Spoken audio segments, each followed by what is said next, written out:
Hello class 9th। चलिए अब हम लोग आगे चैप्टर डेमोक्रेटिक राइट्स पढ़ते हैं और देखते हैं कि भारतीय संविधान में भारतीय नागरिकों को क्या क्या अधिकार मिले हैं। Rights in the Indian constitution. चलिए देखते हैं हमारे संविधान में हमें कौन कौन से अधिकार दिए हैं। In India, like most other democracies in the world, these rights are mentioned in the constitution.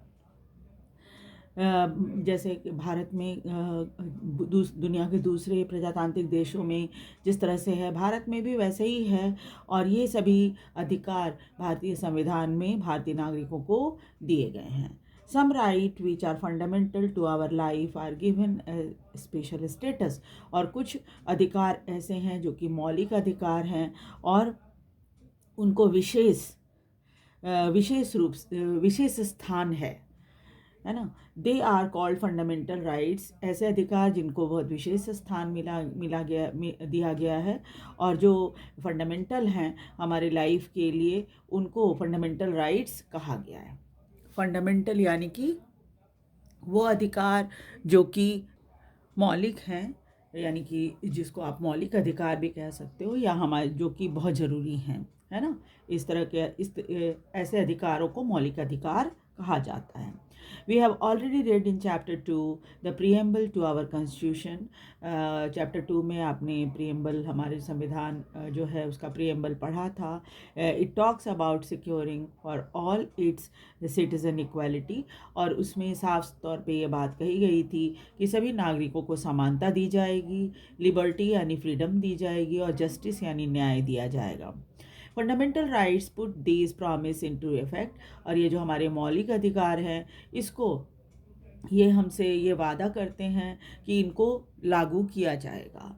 They are an important basic feature of India's constitution. और इसलिए ये सभी के सभी बेसिक फीचर हैं जो कि मूल रूप, जो कहा जाए कि मूलभूत रूप में हमारे संविधान में, भारतीय संविधान का आधार है। You already know our constitution provide for 6 fundamental rights। और आपको पता ही है हमारे संविधान में हमें 6 मौलिक अधिकार दिए गए हैं। You can recall this. आप इसको पढ़ेंगे तो आपको वो सब याद आ जाएगा। What exactly do these right means for an ordinary citizen.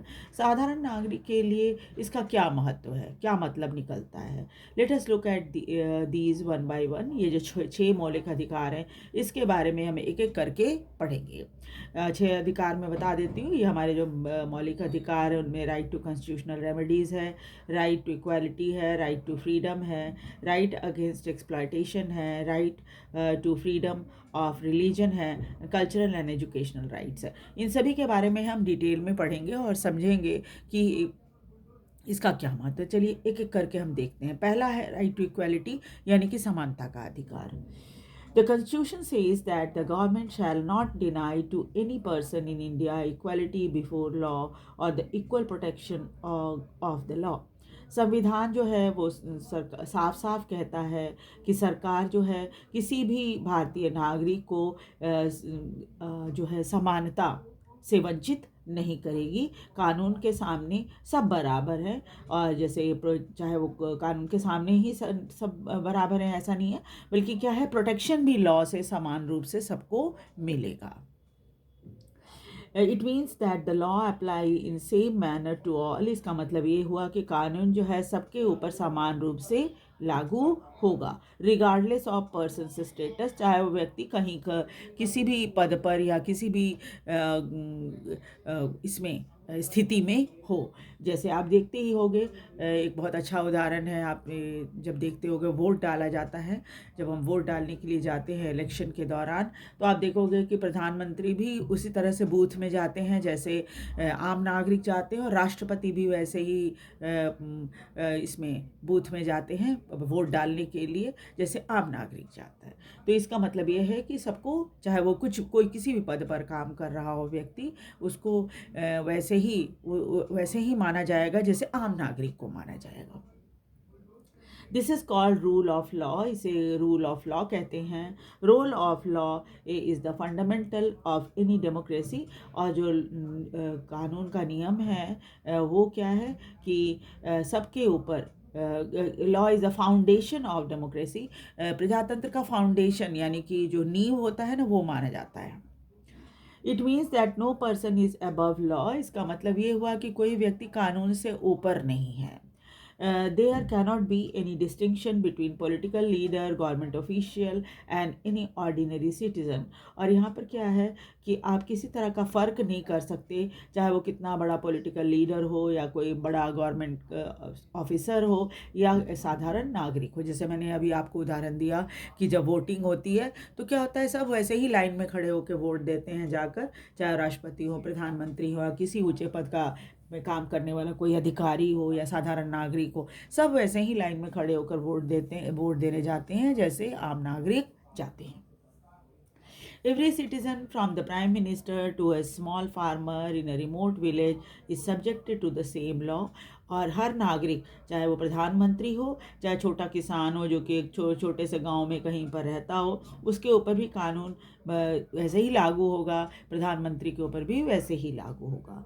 No person can legally claim any special treatment और प्रिविलेज जस्ट बिकॉज ही और she happens to be an important person. कोई व्यक्ति ये क्लेम नहीं कर सकता कानूनी तौर पे कि भाई हम तो बहुत ख़ास हैं, हमें छूट मिलनी चाहिए क्योंकि आप बाकी लोगों से वो अलग हैं। ऐसा ऐसा कह के कोई व्यक्ति क्लेम नहीं कर सकता कि भाई हमें कानून में छूट मिलनी चाहिए। For example, a few years ago a former prime minister of the country faced a court case on charges of cheating. अभी कुछ ही समय पहले पहले भूतपूर्व प्रधानमंत्री जो थे उनके ऊपर केस चला था, कोर्ट केस, कि उन्होंने चीटिंग की है। The court finally declared that he was not guilty. हालांकि अदालत से वो साफ बरी हो गए थे क्योंकि साबित नहीं हो पाया था कि उन्होंने चीटिंग की है। But as long as the case continued, लेकिन जब तक ये केस जो था, मुकदमा, वो चलता रहा कोर्ट में, he had to go to the court. वो नियमित रूप से अदालत जाते रहे, गिव एविडेंस, अपने सबूत दिए, एंड फाइल पेपर, अपने पेपर भी वहाँ पर जैसे अदालत में जमा करना पड़ता है पेपर, वो सब पेपर जमा किया। Just like any other citizen, जैसे और किसी दूसरे व्यक्ति का केस होता है तो और व्यक्ति जाता है अदालत में, अपने सबूत देता है, पेपर जज के सामने रखता है। तो ये प्रधानमंत्री ने भी ऐसे ही किया था जैसे आम नागरिक करते हैं। कोई फ़र्क नहीं रखा गया था कि वो प्रधानमंत्री हैं तो खास घर से जाकर उनके कागज़ लाया जाएगा, ऐसा कुछ नहीं था। This basic position is further clarified in Constitution by spelling out some implication of the right to equality। और ये जो इस बात को बड़े साफ तौर पे हमारे संविधान में बताया गया है कि राइट टू इक्वालिटी का क्या मतलब होगा। The government shall not discriminate against any citizen on the ground only of religion, race, caste, sex or place of birth। यानी कि कहने का मतलब है कि जो राइट टू इक्वालिटी का क्या मतलब हुआ, मतलब ये हुआ कि सरकार जो है किसी के साथ इस बात का भेदभाव नहीं करेगी कि वो अलग धर्म का व्यक्ति है, वो देखने रेस, उनकी प्रजाति अलग है या जात अलग है, या सेक्स यानी स्त्री पुरुष का भेदभाव है, या फिर प्लेस ऑफ बर्थ या उनका यहाँ जन्म हुआ है वहाँ जन्म हुआ है। इन सब के मामले की वजह से सरकार उनके साथ भेदभाव नहीं करेगी।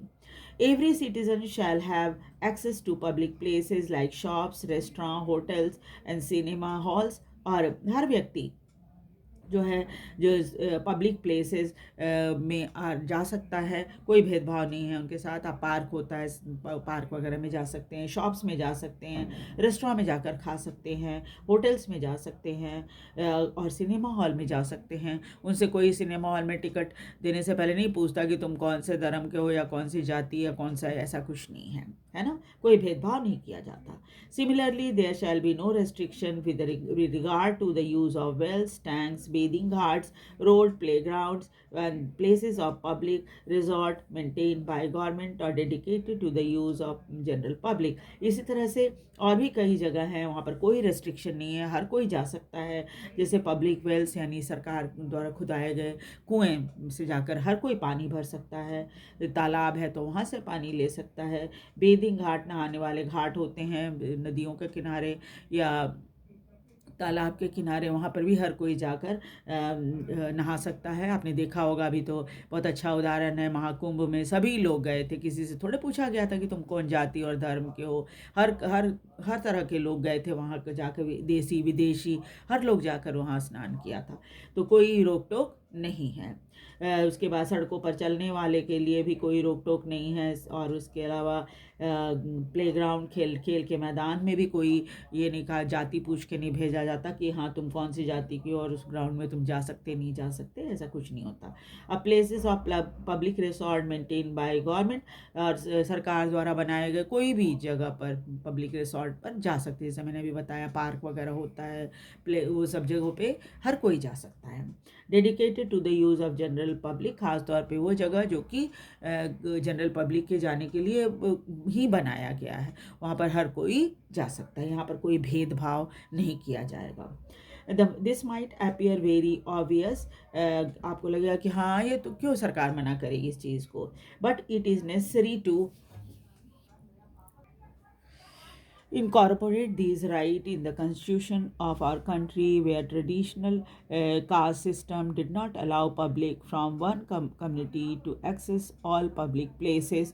और ये ऐसा इसलिए किया गया है कि हमारे यहाँ पहले था कि जाति धर्म के नाम पर भेदभाव होता था। तो संविधान ऐसा बनाया गया हमारे देश का, ताकि इस तरह का भेदभाव किसी भी व्यक्ति के साथ न हो सके कि भाई वो पब्लिक प्लेसेस में नहीं जा सकते, मंदिर में नहीं जा सकते, या कोई ऐसी जगह स्कूल में नहीं जा सकते, कॉलेज में नहीं जा सकते, इस तरह का भेदभाव उनके साथ न हो।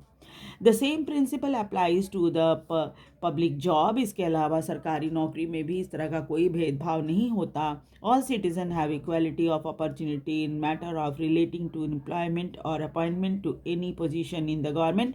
और हर नागरिक को समान मौका दिया जाता है, ख़ासतौर पे रोज़गार के मामले में और अपॉइंटमेंट के मामले में, कि वो कोई भी सरकारी नौकरी में चाहे तो एग्ज़ाम में अपीयर हो सकता है और पास हो जाने पर उसका अपॉइंटमेंट भी होएगा।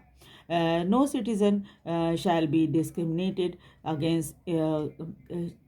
discriminated against or made ineligible ineligible for employment on the grounds mentioned above।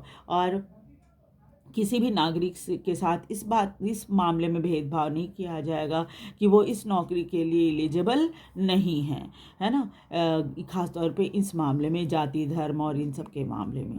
You have read in chapter 4 that the government of India has provided reservation for schedule caste, schedule tribe and other backward caste. आपने ये भी पढ़ लिया है कि सरकार ने schedule caste और शेड्यूल ट्राइब और अदर बैकवर्ड कास्ट यानी OBC, शेड्यूल कास्ट यानी कि जनजाति और अनुसूचित जाति, शेड्यूल कास्ट यानी अनुसूचित जनजाति, और शेड्यूल ट्राइब यानी शेड्यूल कास्ट यानी कि अनुसूचित जाति, और शेड्यूल ट्राइब यानी अनुसूचित जनजाति, और अदर बैकवर्ड कास्ट OBC जिसको कहा जाता है। इन लोग के लिए जो सीट रिजर्व है, इनको उसमें अपॉर्चुनिटी मिल जाती है। Various government have different scheme for giving preference to women. बहुत सारे सरकार की ऐसी स्कीम भी है जिसमें महिलाओं को प्रेफरेंस मिलता है, पुअर गरीबों को मिलता है, physically handicapped in some kind of job, और जो लोग शारीरिक रूप से विकलांग हैं उनके लिए कुछ जॉब में छूट मिलती है। Are these reservation against the right to equality. तो आप कहेंगे क्या ये हमारे जो समानता का अधिकार है उसका विरोध है? ये दे आर नॉट, नहीं ऐसा नहीं है। For equality does not mean giving every one the same treatment. Equality का मतलब ये नहीं होता कि सबको समान ट्रीटमेंट मिले, no matter what they need, चाहे उनकी कोई भी ज़रूरत क्यों न हो। Equality means giving everyone an equal opportunity to achieve whatever one is capable of. Equality का मतलब होता है हर किसी को समान अपॉर्चुनिटी मिलना, ताकि वो जो कुछ अचीव कर सकता है करे। Sometime it is necessary to give a special treatment to someone in order to ensure equal opportunity. कई बार ऐसा ज़रूरी होता है कुछ स्पेशल ट्रीटमेंट कुछ लोगों को दिया जाए ताकि उन्हें समान मौका मिल सके. This is what job reservation do, और इसलिए जॉब रिजर्वेशन की गई है.